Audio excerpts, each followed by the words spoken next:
Hello friends, welcome to learn services. This is Ram Soni. आज हम discuss करेंगे एक बहुत ही महत्वपूर्ण मामले को। आप लोगों ने अडानी को लेकर जो कंट्रोवर्सीज है उसके बारे में खूब सुना होगा, लेकिन as of now supreme court ने अडानी मामले की जांच के लिए प्रॉपर तरीके से एक पैनल को गठित किया है। इस पैनल में कौन कौन से मेंबर हैं उनके बारे में जानेंगे।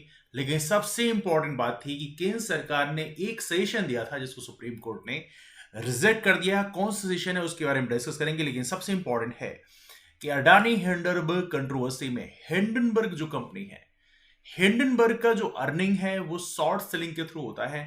नाउ हम ये डिस्कस करेंगे शॉर्ट सेलिंग क्या है और शॉर्ट सेलिंग के माध्यम से ऐसी कंपनीज कैसे पैसे कमाती हैं। We will discuss about that thing as well. तो आइए डिस्कशन की शुरुआत करते हैं। बहुत ही इंपॉर्टेंट डिस्कशन होने वाला है। आप प्रयास करें वीडियो को शुरू से अंत तक देखें, है ना। यहां पर न्यूज़पेपर्स ने दिखाया है supreme court names panels to review investor protection norms. Investors को प्रोटेक्ट करने के लिए जो नॉर्म्स बनाए गए हैं उनको प्रॉपर तरीके से इंप्लीमेंट सेबी के द्वारा किया गया है कि नहीं किया गया है। एवनली ये भी इन्वेस्टिगेट किया जाएगा। अपने आप में काफी इंपॉर्टेंट होगा। इस पैनल की जो रिकमेंडेशंस होंगी वो अपने आप में काफी इंपॉर्टेंट होंगी, देखने वाली बात होंगी। लेकिन एज ऑफ नाउ आप देखेंगे अडानी हिंडनबर्ग रिसर्च ये क्या है, क्यों न्यूज में है, पहले इसको जान लेते हैं। देखिए, हिंडनबर्ग रिसर्च फर्म इन्होंने एक रिपोर्ट पब्लिश की 24 जनवरी को। उसका टाइटल था Adani group, how the world's third richest man is pulling the largest con in corporate history. इनका कहना यह है कि साफ साफ इनका कहना यह है कि इन्होंने स्टॉक प्राइस को बहुत ही बुरी तरह से मैनिपुलेट किया है। इसके अलावा इन्होंने एक्चुअल वैल्यू जो उनके एसेट्स के हैं उसको मैनिपुलेट करने का काम किया है गलत तरीके से। और साथ में आपको पता होना चाहिए holding over 75% of their shares through several offshore shell companies they control. अब देखिए, आपको पता होना चाहिए एनी कंपनी, कोई भी कंपनी जब पब्लिक कंपनी होती है, लिस्टेड कंपनी होती है शेयर मार्केट में, तो उसके लिए कंडीशन होती है कि उससे अपना 25% जो शेयर होता है उसे पब्लिक करना पड़ता है। मतलब they can not hold more than 75% share. तो यहां पे इनके चार्जेस ये हैं कि अडानी ने 75% से अधिक शेयर अपने पास रखे। वैसे देखने के लिए तो अडानी के पास उतने शेयर नहीं है, लेकिन इनका कहना यह है कि बहुत सारी जो फॉरेन कंट्रीज, कुछ ऐसी फॉरेन कंट्रीज होती हैं जो टैक्स हेवन के रूप में काम करते हैं, वहां पर इन्होंने, जैसे कि मॉरिशस जैसी कंट्रीज का नाम सुना होगा आप लोगों ने, है ना। तो वहां पर इन्होंने अपनी कुछ सेल कंपनीज बनाई। सेल कंपनी मतलब छोटी छोटी कंपनीज बनाई और उनके द्वारा शेयर खरीदवा कर दिखा दिया कि हाँ हमारे पास 75% से कम का शेयर है। लेकिन बेसिकली इनके पास उससे ज्यादा शेयर थे, बिकॉज उन्होंने अपनी एक, कहते हैं ना, एक अलग साइड से अलग तरीके की अल्टरनेट मैकेनिज्म निकाली और उसके थ्रू इन्होंने शेयर खरीदवा लिए। तो ऐसा इनके ऊपर चार्जेस हैं। अब देखिए, सिक्योरिटीज कॉन्ट्रैक्ट रेगुलेशन रूल्स 1957 की बात करें तो यहां पर इन्वेस्टर्स को सेफ गार्ड करने की बात भी की जाती है। तो ये सारी चीजों को यहां पर अडानी के ऊपर चार्ज लगे हैं कि इसको मैनिपुलेट किया। जैसे ही रिपोर्ट आती है इसके बाद क्या होते हैं, अडानी जो कि थर्ड रैंक पे होते हैं उनकी रैंक काफी नीचे चली जाती है। आप देखेंगे Hindenburg charge the Adani group with accruing huge dates.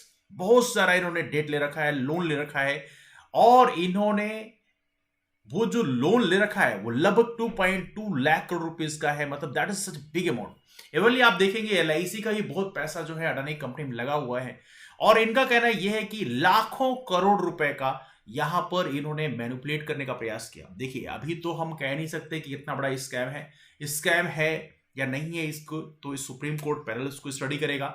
लेकिन हिंडनबर्ग की रिपोर्ट पहले इंस्टेंस पे आप देखेंगे तो लग रहा है कि that is the right one.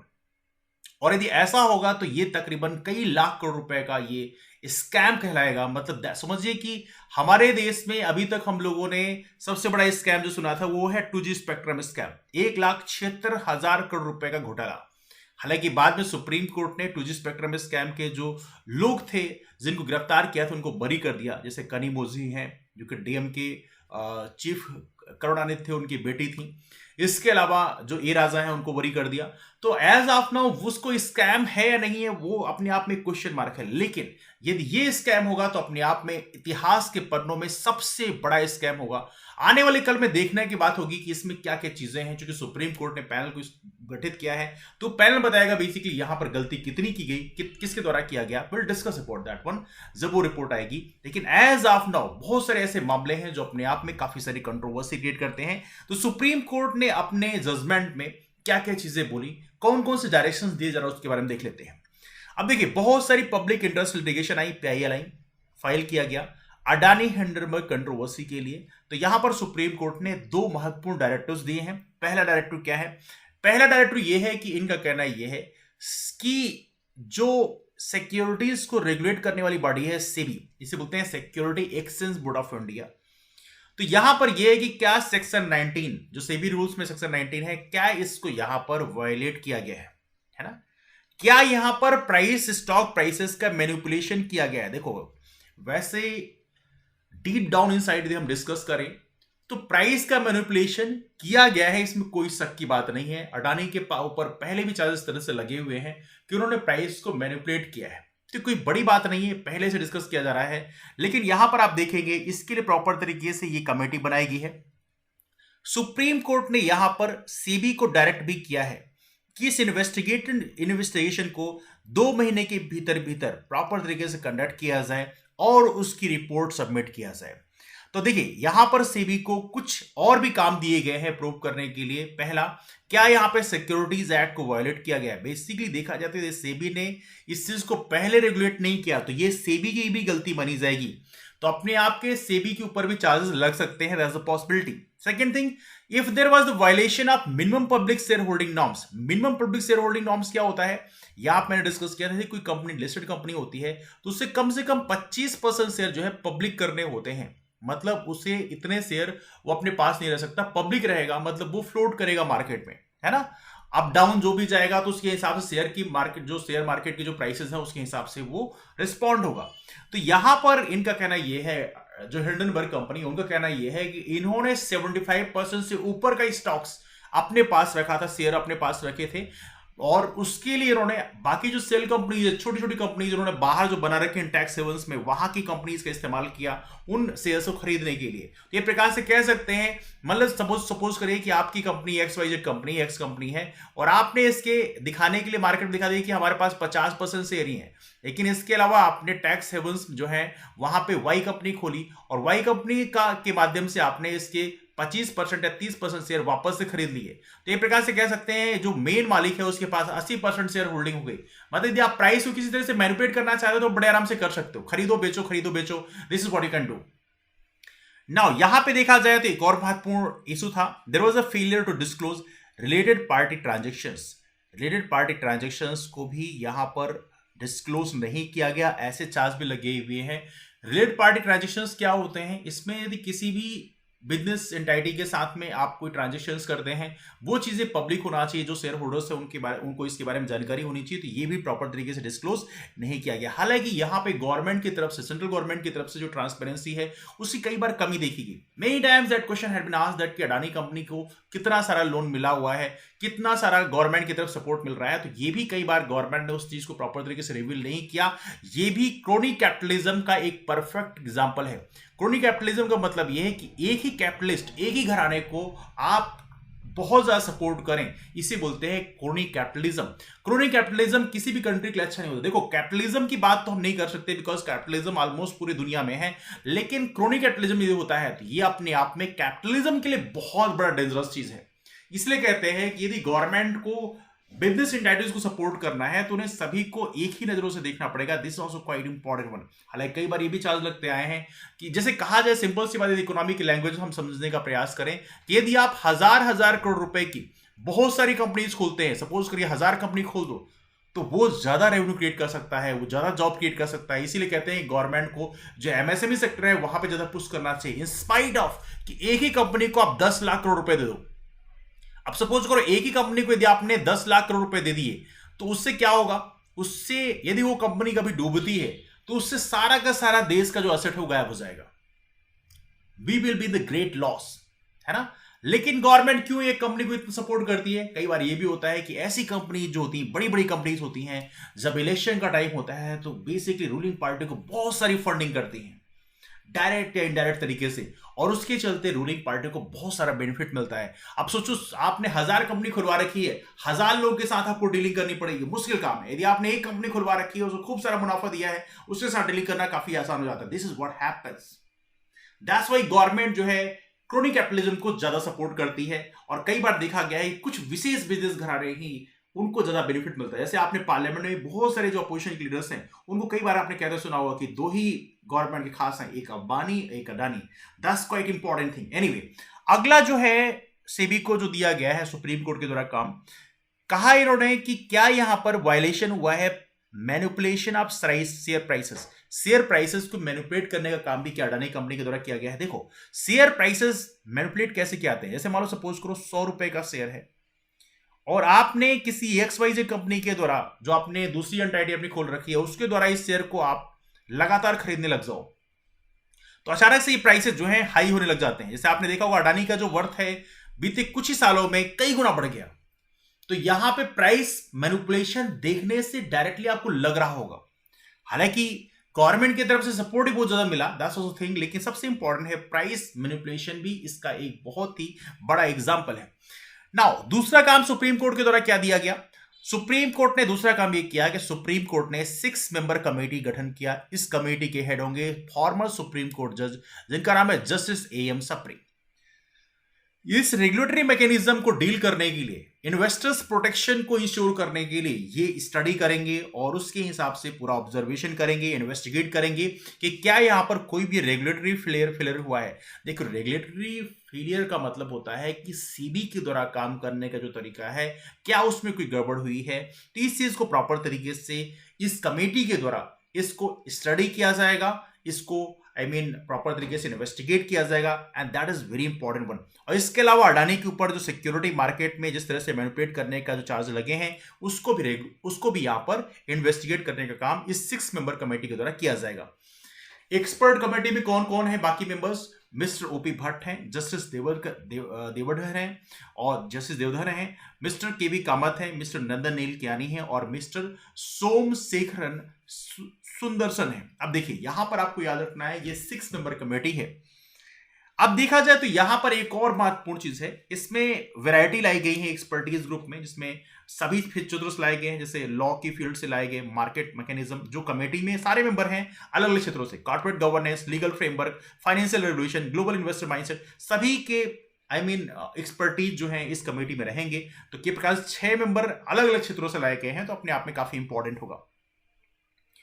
अब देखिए, यहां पर एक महत्वपूर्ण चीज और भी है कि गवर्नमेंट का आइडिया क्या था कि जो एक्सपर्ट कमेटी के नेम्स हैं, इनको बेसिकली सील्ड कवर में ही रखा जाए, मतलब पब्लिक ना किया जाए।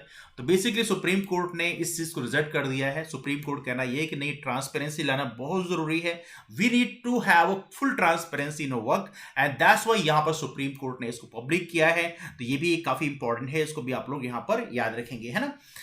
नाउ इसके अलावा देखा जाए तो सेबी चेयरपर्सन को ही बोला गया है कि आपको सारे कोऑपरेशन देना है पैनल को, किसी भी तरह से आपको चीटिंग यहां पर नहीं करनी है। This is also quite important thing. Now सबसे महत्वपूर्ण बात यह है कि सेबी का जो ये तो काम है काफी इंपॉर्टेंट है। नाउ एक क्वेश्चन ये बनता है कि सेबी से जब क्वेश्चन पूछा गया, क्योंकि ये जो कंपनी है हिंडनबर्ग कंपनी, ये शॉर्ट सेलिंग करती है। शॉर्ट सेलिंग क्या है अभी हम इसको जानेंगे, लेकिन जब सेबी से पूछा गया कि क्या शॉर्ट सेलिंग के आप खिलाफ में हो या फेवर में हो, तो यहां पर सेबी ने, अब देखो कुछ लोग कहना यह है कि हिंडनबर्ग गलत तरीके से काम कर रहे हैं, बिकॉज ऐसे ही मार्केट में अफवाह चलाई जा रही कि Hindenburg is not working in the right way. आपको पता होना चाहिए, सेबी ने अपने सबमिशन में कहा कि हम शॉर्ट सेलिंग को बैन करने के पक्ष में नहीं हैं। शॉर्ट सेलिंग क्या होता है? शॉर्ट में यदि आप समझना चाहो तो इसका मतलब होता है सेल ऑफ बारोड शेयर। जो शेयर उधार लिए गए हैं उसको सेल करके शॉर्ट सेलिंग कंपनीज पैसे कमाती हैं। अभी हम डिटेल में डिस्कस करेंगे शॉर्ट सेलिंग कंपनी कैसे पैसे कमाती है, लेकिन फॉर टाइम बिंग आप इसको समझें कि शॉर्ट सेलिंग के फेवर में बेसिकली यहां पर सेबी ने भी बोला है कि नहीं हम उसको बैन नहीं करना चाहते हैं। उनका कहना यह है कि देखा जाए तो ऐसी कोई इशू नहीं है, हम उसको बैन नहीं करना चाहते। This is what SEBI have said. अब देखा जाए तो यहां पे एक महत्वपूर्ण चीज और भी है यूएस बेस्ड शॉर्ट सेलर है हिंडनबर्ग, जिसके ऊपर ये चार्ज लगे हैं। तो अब उसकी स्टडी किया जाएगा प्रॉपर तरीके से, किस तरह से हिंडनबर्ग ने जो रिपोर्ट, बिकॉज हिंडनबर्ग कहना ये है कि you can go into any court, हमारे जो दावे हैं बिल्कुल सही हैं, उसमें कोई भी हमने अपनी तरफ से गलती नहीं की है, you can go into any court, this is what Hindenburg said. देखा जाए तो ये अपने आप में बड़ा चैलेंज है, this is the big challenge for the Adani company as well as SEBI, because security exchange board of India की इंटीग्रिटी में भी अभी क्वेश्चन हो गया है, बिकॉज यदि प्राइस मैनिपुलेशन किया गया है तो सेबी को ये चीजें पहले से चेक करना चाहिए था, है ना। तो यहां पे अपने आप में एक बड़ा क्वेश्चन लग गया है। नाउ देखा शॉर्ट सेलिंग क्या करती है, देखा तो ये लीगली अलाउड मार्केट एक्टिविटी है। अब यहां पर देखा जाए तो ये शॉर्ट सेलर जो हैं ये क्या करते हैं, कोई भी कंपनी में यदि कोई डिफेक्ट होता है, यदि कोई भी कंपनी इस तरह से कोई प्राइस मैनिपुलेट करती है ना, तो उस चीज को यहां पे शॉर्ट सेलिंग कंपनी उजागर करती है ना। तो एक प्रकार से कह सकते हैं ऐसे जो महत्वपूर्ण जो रेगुलेटर्स होते हैं जो अपना काम प्रॉपर तरीके से नहीं करते, उनकी चीजों को बेसिकली आप उजागर किया। शॉर्ट सेलिंग की बात करें तो इनका जो मोटिव होता है बहुत तगड़ा मोटिव होता है, बिकॉज एक कंपनी के अंदर क्या चल रहा है उसकी प्रॉपर स्टडी करके उसको प्रॉपर दुनिया के सामने उजागर कर देते हैं, है ना। तो इनका जो अर्निंग होता है वो कैसे होता है, शॉर्ट सेलिंग से होता है। अभी हम जानेंगे शॉर्ट सेलिंग से मुनाफा कैसे कमाया जाता है, लेकिन सबसे इंपॉर्टेंट है शॉर्ट सेलर्स का काम बहुत मुश्किल होता है। दे इन्वेस्टिगेट एवरीथिंग ओवर देयर, एक कंपनी के अंदर सारी चीजों को इन्वेस्टिगेट प्रॉपर तरीके से करते हैं, उसके बाद उन चीजों को प्रॉपर तरीके से उजागर किया जाता है। अब देखो यहां पर देखा जाए तो यहां पे अभी शॉर्ट जो वर्ड है, हो सकता है कई लोगों की समझ में नहीं आ रहा हो कि कैसे काम करता है, लेकिन यस ये आपको पता होना चाहिए हर एक शॉर्ट सेलर जो है मुनाफा कमा पाए ऐसे जरूरी नहीं, बिकॉज शॉर्ट सेलर का जो काम है बहुत मुश्किल काम होता है। अभी हम जानेंगे कैसे शॉर्ट सेलर जो है पैसे कमाते हैं और कैसे इन्हें पैसे कमाना कितना मुश्किल काम है। लेकिन यस शॉर्ट सेलर जो है यहां पर देखा जाए तो मार्केट लिक्विडिटी करने में काफी महत्वपूर्ण रोल प्ले करते हैं, बिकॉज कई बार क्या होता है आप खुद सोचिए कि अगर कोई बदमाश सी कंपनी है, कोई कंपनी बदमाशी कर रही है और उन्हें प्राइस को मैनिपुलेट करते करते, सपोज करो 100 रुपए को उन्होंने मैनिपुलेट करते करते 1 करोड़ रुपए बना दिया, जब वहां बबल जो है बबल फूटेगा तो वहां पे लोगों को कितना नुकसान होगा। तो शॉर्ट सेलर जो है उस ऐसे खतरे को भाप के पहले उसको ओपन कर देते हैं जिससे लोगों का बड़ी मात्रा में नुकसान ना हो। सत्यम का जो स्कैम था वो लगभग इसी तरह का था, वहां पर ही प्राइस को बहुत ही बुरी तरह से मैनिपुलेट किया गया था। This is what we have seen in Satyam. तो यहां पर देखा जाए तो इन चीजों को प्रॉपर तरीके से लिक्विफाई, जो मार्केट की लिक्विडिटी है उसको रिस्टोर करने में शॉर्ट सेलर जो है काफी महत्वपूर्ण रोल प्ले करते हैं। तो ये प्रकार से कह सकते हैं शॉर्ट सेलर का जो काम है काफी मुश्किल काम होता है। नाउ सबसे इंपॉर्टेंट जो पॉइंट हम डिस्कस करेंगे, शॉर्ट सेलर पैसे कैसे कमाते हैं, कैसे शेयर को सेल करते हैं, बाई करते हैं, उससे कैसे पैसे कमाते हैं, जरा इसको समझने का प्रयास करते हैं। देखिए यहां पर आमतौर पे जो शॉर्ट सेलिंग की बात करें, इनका मेन जो पर्पस होता है, ट्रेडिंग स्ट्रेटेजी क्या होती है, वो ये होती है कि सिक्योरिटी जो है उसकी प्राइसेस फॉल करेंगी, जो भी शेयर है उनके प्राइसेस को प्राइस फॉल करेंगे और उसी से बेसिकली यहां पर स्पेकुलेट करते हैं और उसके हिसाब से गेस करते हैं, सिंपल सी लेमन लैंग्वेज में हम बात करें, गेस करते हैं और उसके हिसाब से यहां पे उन्हें उम्मीद रहती है कि प्राइसेस फॉल करेंगे और उसके हिसाब से पैसे कमाते हैं। आमतौर पर जो हमारे यहां ट्रेडिशन जो चल रहा है वो क्या चल रहा है कि किसी शेयर को कम प्राइस में खरीदो, बाई लो, कम प्राइस में खरीदो और उस जब वो महंगा हो जाए तब उसको बेच दो। तो ये आमतौर पर हमारे शेयर मार्केट में पैसे कमाने का एक नॉर्मल तरीका होता है, जो आमतौर पर आपने बहुत सारे एडवर्टीजमेंट के माध्यम से सुना होगा। यूट्यूब यदि आप वीडियो देखते होंगे तो वहां पे बहुत सारे जो है म्यूचुअल फंड्स या बहुत सारे ऐसे होते हैं जो अपने आप को एडवर्टीज कर रहे होते हैं कि हाँ शेयर के माध्यम से आप पैसे कमा सकते हैं, है ना। तो बाई लो, मेन पर्पस क्या होता है, आप प्राइसेस जब कम हो तब खरीद लो और जब महंगा हो जाए तब बेच दो। तो आमतौर पर इस तरह से पैसे कमाए जाते हैं। लेकिन शॉर्ट सेलिंग बिल्कुल अपोजिट है। इनका कहना यह कि सेल हाई फर्स्ट, मतलब जब वो महंगा हो, है ना, जब वो महंगा हो तब बेचो और उसके बाद जब सस्ता हो जाए तो उसको खरीद लो। गेटिंग द पॉइंट, जब महंगा हो तब उसको खरीद लो, जब महंगा हो तब बेच दो और जब सस्ता हो जाए तो खरीद लो। इनका मैकेनिज्म उल्टे तरीके से काम करता है। अभी हम इसको समझेंगे बेसिकली कैसे इसमें पैसे कमाते हैं।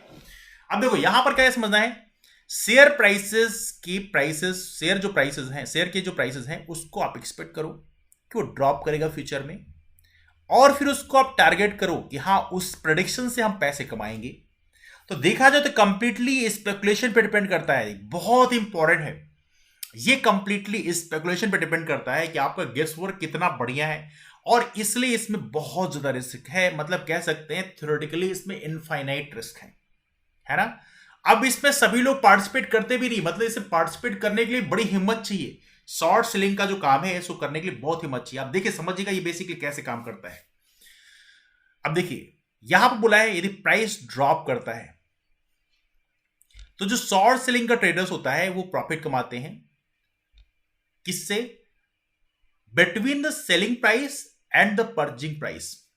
पर्जिंग प्राइस और सेलिंग प्राइस के बीच में जो गैप है वो पैसे कमाते हैं। जैसे मान लीजिए सपोज करिए प्राइसेस ड्रॉप करेंगे, सेलिंग प्राइस मान लो अभी कितना है 1000 रुपए है, सेलिंग प्राइस कितना है 1000 रुपए है, और यदि पर्जिंग प्राइस पहले कितनी रही हो, मान लो पहले पर्जिंग प्राइस रही हो ज्यादा, मतलब 1 लाख रुपए रही हो, तो इनके बीच का जो गैप है ये पैसा जो है शॉर्ट सेलिंग कंपनीज के पास चला आता है। कैसे होता है? Let's try to understand again.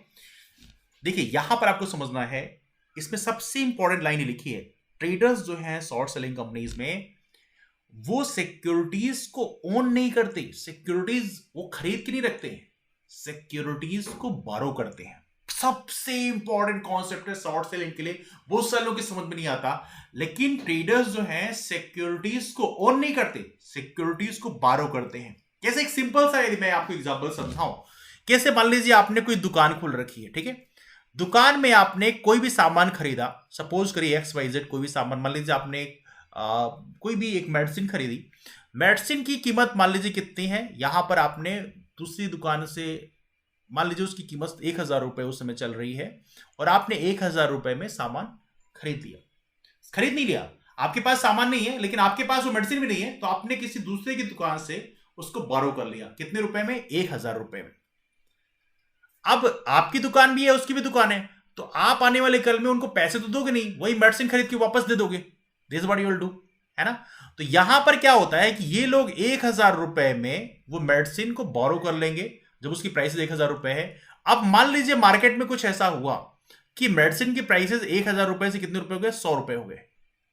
अब ये 100 रुपए जब प्राइसेस हो जाएंगे ना, तो ये फिर क्या करेंगे? 100 रुपए की मेडिसिन खरीद लेंगे और उस दूसरी दुकान वाले जहां से बोरो किया है वहां पे उसको दे देंगे। गैप कितना है? 900 रुपए। तो कमाई कितनी होगी इनकी? 900 रुपए। Getting the point? मतलब कुल मिला के ये है कि जो सिक्योरिटीज है इसको इन्होंने बारो किया, जब उसकी प्राइसेस मान लो सपोज करो 1 लाख रुपए जब सिक्योरिटीज की प्राइसेस हैं, तो इन्होंने क्या किया? बारो किया, मतलब उधार ले लिया। बोला कि भैया अभी हमें उधार दे दो और जब हमारे पास सिक्योरिटीज हम वापस से खरीद लेंगे ना तो आपको उधार वापस कर देंगे। तो 1 लाख रुपए जब प्राइसेस थे तो उन्होंने सिक्योरिटीज को क्या कर लिया? उधार ले लिया। खरीदा नहीं, उधार लिया। और जब इन्होंने ये सारी स्पेकुलेशन कर लिए तो प्राइसेस अचानक से क्या हुए?